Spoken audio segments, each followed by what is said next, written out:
The Silent Scream. Chapter 1. The Descent into Sambumakan. The journey to Sambumakan began with an ill-fated decision. Claire, an ambitious journalist seeking her next big story, had heard whispers of the cursed village from a frail old man in a dimly lit tavern. The man's eyes, clouded with age and fear, held her gaze as he recounted tales of an eerie silence that enveloped the village and the horrifying screams that broke the night's calm. Despite the warnings, her curiosity gnawed at her, driving her to uncover the truth. Claire's drive took her deep into the heart of the forest, where the trees grew denser and the shadows lengthened, casting a perpetual twilight over the narrow path. She followed the barely visible trail, her car bouncing over roots and rocks, each jolt a reminder of the isolation she was diving into. The GPS signal had long since vanished, leaving her with only a worn-out map and the vague directions from the old man. After hours of navigating the winding forest roads, she arrived at the village's outskirts. Sambumakan lay before her, a collection of dilapidated houses and overgrown gardens. The air was thick with an unsettling stillness, and the oppressive silence weighed heavily on her. There was no chirping of birds, no rustling of leaves, just an unnerving quiet. She parked her car and stepped out, the crunch of gravel underfoot echoing like gunshots in the eerie silence. The village seemed abandoned, yet she felt eyes upon her, an unseen presence observing her every move. Determined to unravel the mystery, she began to explore. The houses, once charming, were now in disrepair. Windows were shattered, doors hung ajar, and vines crept over the walls, reclaiming the structures for the forest. The village square, once a bustling hub, was now a ghostly reminder of better times. An old well stood at its center, covered in moss and ivy. Claire approached the well, peering into its dark depths. A faint sound, like a whisper, drifted up from below, sending a shiver down her spine. She pulled out her flashlight and shone it into the well, but the beam was swallowed by the darkness. Unease gnawed at her, but she shook it off and continued her exploration. As she wandered, she stumbled upon a small church at the edge of the village. Its steeple, once proud and tall, now leaned precariously, and the wooden doors creaked as she pushed them open. Inside, the pews were covered in dust, and the air was thick with the scent of decay. An altar adorned with faded flowers stood at the front, and behind it, a large wooden cross loomed. Claire walked down the aisle, her footsteps echoing in the silence. She paused at the altar, running her fingers over the worn wood. Suddenly, a loud crash echoed through the church, causing her to jump. She turned to see a figure standing in the doorway, cloaked in shadows. "Who's there?" she called out, her voice trembling. The figure stepped forward, revealing an elderly woman with a weathered face and piercing blue eyes. Her hair was wild and unkempt, and her clothes were tattered and dirty. "You shouldn't be here," the woman said, her voice a raspy whisper. "I'm looking for answers," Claire replied, trying to sound brave. "I'm a journalist, and I want to know what happened to this village." The woman's eyes narrowed. "Curiosity killed the cat," she muttered. "But if you're determined to stay, you'd better be careful." The silence. "It's not natural. It's a curse." "What do you mean?" Claire asked, her heart pounding. The silence, the woman repeated, her voice growing softer. "It feeds on your fears, your doubts. It takes your voice, your soul. If you're not careful, you'll become part of it, just like the others." Before Claire could ask more, the woman turned and disappeared into the shadows, leaving her with more questions than answers. Determined to uncover the truth, Claire decided to stay the night in the village. She found a relatively intact house and set up her makeshift camp, using her sleeping bag and flashlight. As darkness fell, the silence deepened, becoming almost tangible. Claire lay in her sleeping bag, her mind racing. She thought about the old man's warnings, the eerie silence, and the strange woman's words. Despite her fear, exhaustion eventually overtook her, and she drifted into an uneasy sleep. Chapter 2: Echoes of the Past. Claire awoke with a start, her heart pounding in the oppressive darkness. The silence was even more intense, as if the very air around her had solidified. She fumbled for her flashlight, the beam flickering on to reveal the dusty, decaying interior of the house. She could hear her own breathing, harsh and ragged, but nothing else. Not even the creak of settling wood or the rustle of leaves outside. Gathering her resolve, she decided to explore more of the village while the night held its grip. The full moon cast an eerie, pale glow over Sambumakan, creating elongated shadows that danced and twisted in the corner of her vision. Each step felt deliberate, the crunch of dirt under her shoes the only sound to break the silence. She made her way to the old schoolhouse, its windows gaping like empty eye sockets. The door groaned as she pushed it open, revealing a classroom frozen in time.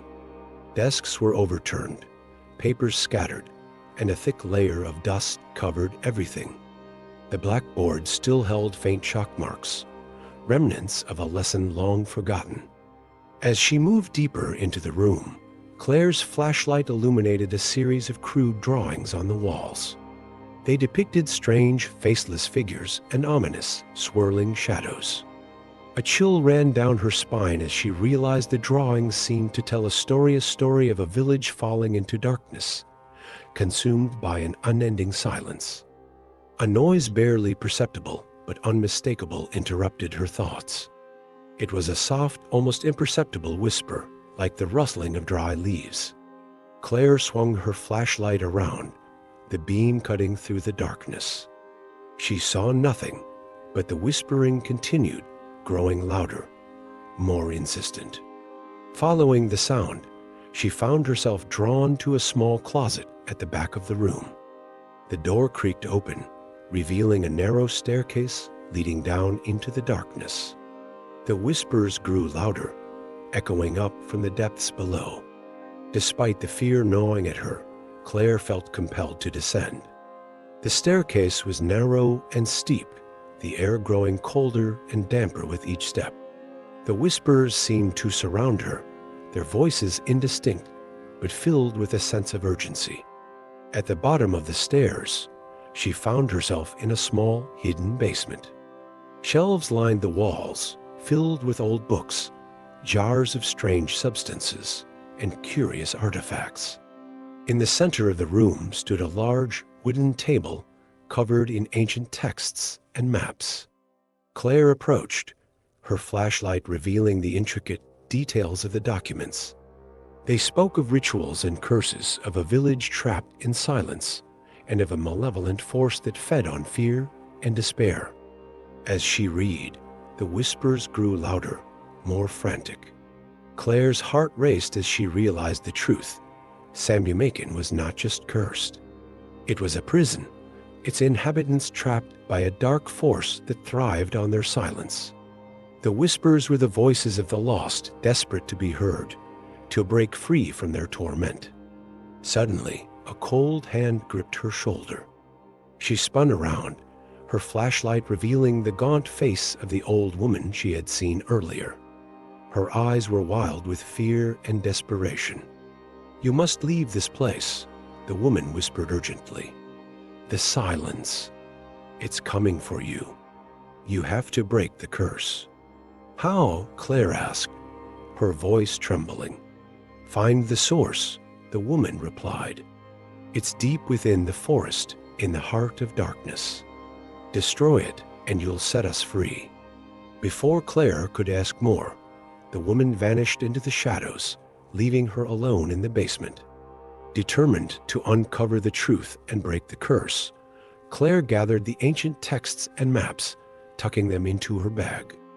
She climbed the stairs and emerged into the classroom, the whispers fading as she stepped into the moonlit night.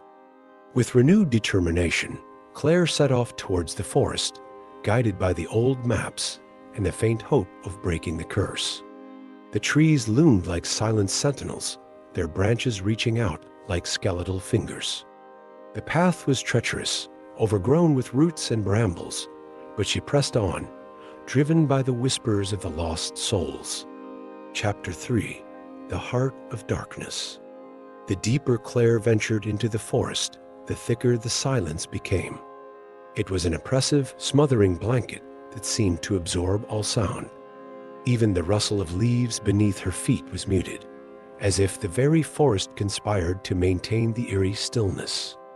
She followed the ancient maps, their cryptic symbols and faded lines guiding her deeper into the heart of darkness.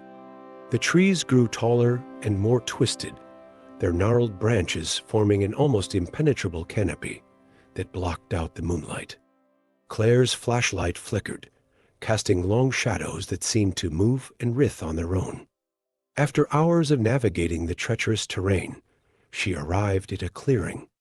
At its center stood a massive ancient tree, its trunk blackened and gnarled, its roots snaking across the ground like the tentacles of some monstrous creature. The air around it was thick with a palpable sense of malevolence, and the whispers grew louder, more urgent. Claire approached the tree, her heart pounding in her chest. She could feel the dark energy emanating from it, a sinister force that seemed to pulse with a life of its own. The ancient texts had spoken of a ritual, a way to break the curse and free the village from its eternal silence. She pulled out the books and began to read, her voice barely more than a whisper. As she chanted the ancient words, the air around her seemed to vibrate, the whispers growing louder, more frantic. The ground beneath her feet trembled, and the tree seemed to come alive, its branches swaying and twisting as if in agony. Claire's voice grew stronger, more confident, as she poured all her will into the ritual. Suddenly, a deafening scream shattered the silence, a scream that seemed to come from the very depths of the earth. The tree convulsed, its bark cracking and splitting, and a dark, shadowy figure emerged from its twisted trunk. The figure was tall and gaunt, its eyes burning with an otherworldly fire. "You dare challenge me?" The figure hissed, its voice a venomous whisper. "You think you can break my curse?" Claire stood her ground, her voice unwavering. "I will free the village," she declared. "I will end your reign of terror." The figure laughed, a cold, hollow sound that echoed through the clearing. "You are but a mortal," it sneered. "You cannot hope to defeat me." But Claire was undeterred. She continued to chant, her voice growing louder, stronger. The ground shook, and the dark figure writhed in agony, its form flickering and fading. With a final desperate scream, it dissolved into a cloud of dark smoke, which was quickly absorbed by the ancient tree. The tree groaned and convulsed, its branches cracking and splintering. With a deafening roar, it collapsed, its trunk splitting open to reveal a small, glowing orb at its center. Claire approached the orb, her heart pounding. She could feel the power emanating from it, a force of pure, untainted energy. Taking a deep breath, she reached out and touched the orb. A wave of energy surged through her, filling her with a sense of warmth and light. The whispers faded, replaced by a soft, melodic hum. The silence was broken, the curse lifted. Claire collapsed to the ground, her strength spent. She lay there for what felt like hours, the forest around her slowly coming to life. Birds began to chirp, and the rustle of leaves filled the air. The oppressive silence was gone, replaced by the soothing sounds of nature. As dawn broke, Claire rose to her feet, her body aching but her spirit triumphant. She made her way back to Sambumakan, the forest now bathed in the golden light of the rising sun. The village, once shrouded in darkness, now seemed almost peaceful, its oppressive aura lifted.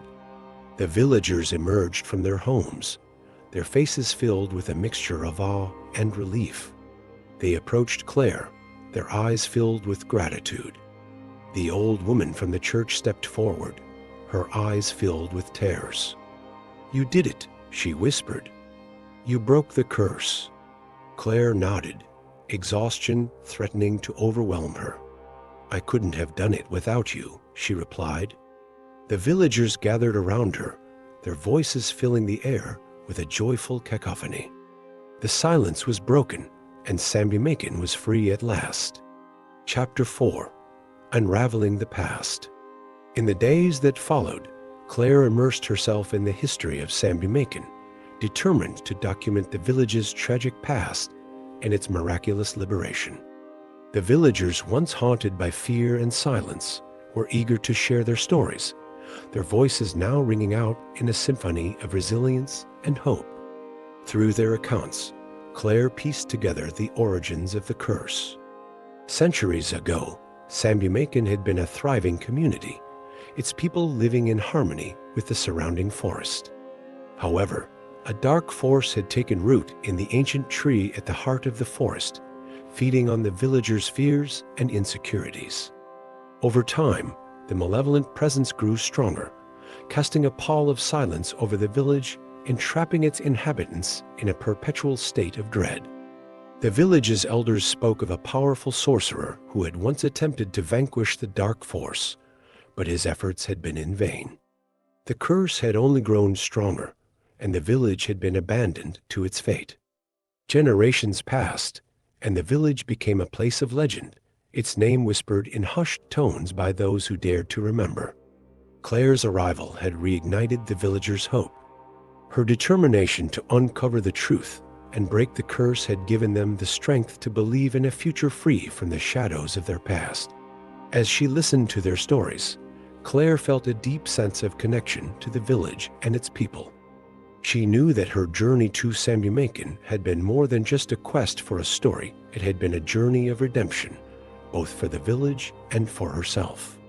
The old woman from the church, whose name Claire learned was Mariah, became a close confidant. Mariah had been a child when the curse first took hold, and her memories of that time were vivid and haunting. She spoke of the days when the village was vibrant and alive, and of the slow, insidious descent into silence and despair. "It was like a shadow falling over us," Mariah said one evening, as she and Claire sat by the fire in her modest home. "We tried to fight it, but the darkness was too strong. We lost our voices, our will to resist. We became prisoners in our own homes, too afraid to speak, to even breathe too loudly." Claire listened intently, her heart aching for the villagers and their long years of suffering. She realized that the story of Sambumakan was not just one of horror and tragedy, but also one of resilience and hope. The villagers had endured the unendurable, and now, with the curse lifted, they had a chance to rebuild their lives and their community. As she documented their stories, Claire felt a renewed sense of purpose. She knew that the world needed to hear about Sambumakan, not just as a tale of terror, but as a testament to the strength of the human spirit.